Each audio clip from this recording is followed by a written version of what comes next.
Hello friends, जय शिवराय, जय Shambhuraje. प्रतीक्षाच kitchen recipe मध्ये तुमचं स्वागत आहे. आज आपण बनवणार आहोत अस्सल खानदेशी पद्धतीने उडदाची डाळ. फ्रेंड्स, तुम्ही जर अजूनही चॅनलला लाईक, शेअर, सबस्क्राईब केलेलं नसेल तर नवनवीन रेसिपीज पाहण्यासाठी आपल्या चॅनलला लाईक, शेअर, सबस्क्राईब करा. तर पाहूयात आपण उडदाची डाळ बनवण्याची पद्धत. आज आपण बनवणार आहोत उडीद व चणा डाळ मिक्स यांची मिक्स भाजी. खानदेशी पद्धतीने आज आपण उडदाची डाळ बनवणार आहोत. उडदाची डाळ बनवण्यासाठी मी अर्धा वाटी उडदाची डाळ व पाव वाटी चणा डाळ घेतलेली आहे. या दोन्ही डाळी मी मिक्स करून स्वच्छ धुवून कुकरमध्ये 3 ते 4 शिट्ट्या काढून घेणार आहोत. शिजवताना यामध्ये पाव चमचा हळद व अर्धा चमचा मीठ घालून घेणार आहे. अशा प्रकारे आपण दोन्ही डाळी मिक्स करून घेतलेल्या आहेत. आता या दोन्ही डाळी आपण स्वच्छ प्रकारे धुवून घेणार आहोत. अशा प्रकारे दोन्ही डाळी आपण स्वच्छ धुवून घेतलेल्या आहेत. यात एक ग्लास यामध्ये आपण 1 ग्लास पाणी घालून घेणार आहोत. आपण पाव चमचा हळदी टाकून घेणार आहोत. पाव चमचा मीठ टाकून घेणार आहोत. आपण एकदा 5 ते 6 शिट्ट्या करून घेणार आहोत. तुम्ही तुमच्या कुकर प्रमाणे शिट्ट्या करून घेऊ शकता. दोन्ही डाळी शिजेपर्यंत आपण एक वाटण तयार करून घेणार आहोत.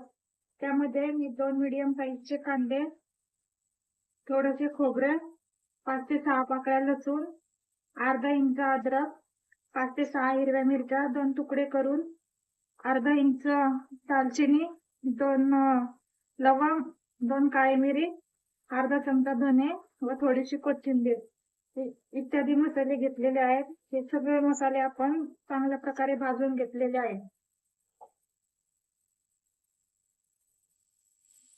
हे सर्व मसाले आपण एका मिक्सरच्या भांड्यात घालून चांगल्या प्रकारे थोडे पाणी घालून वाटून घेणार आहोत.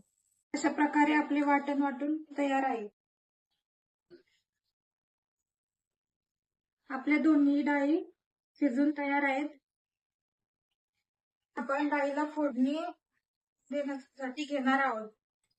त्यासाठी मी गॅसवर एक कढई तापण्यासाठी ठेवलेली आहे. कढई गरम झालेली आहे. त्यामध्ये 2 चमचे तेल घालून घेणार आहोत.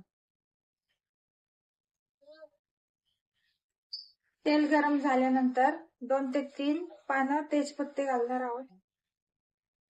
त्यानंतर केलेले वाटण घालून देणार आहोत.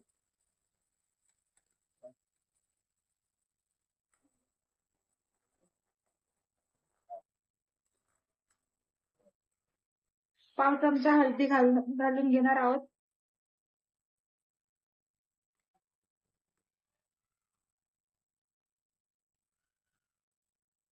चवीप्रमाणे मीठ. हे डाळी शिजवताना आपण मीठ घालून घेतले होते. त्यामुळे फोडणी देताना मीठ आपल्या चवीप्रमाणे घालून घ्यायचे. आपण 2 ते 3 मिनिटे परतावून 2 ते 3 मिनिटे आपले वाटण चांगले परतवून घेतलेले आहे. तुम्ही पाहू शकता चांगले तेल सुटेपर्यंत आपण वाटण परतवून घेतलेले आहे. आता आपण त्यात या दोन्ही डाळी घालून घेणार आहोत.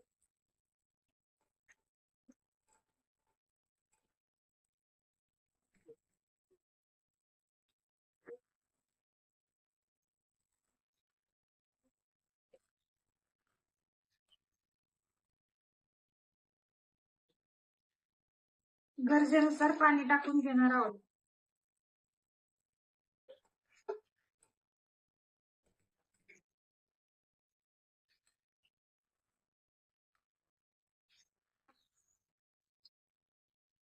दोन ते 3 मिनिटं आपण डाळीला उकळवून घेणार आहोत.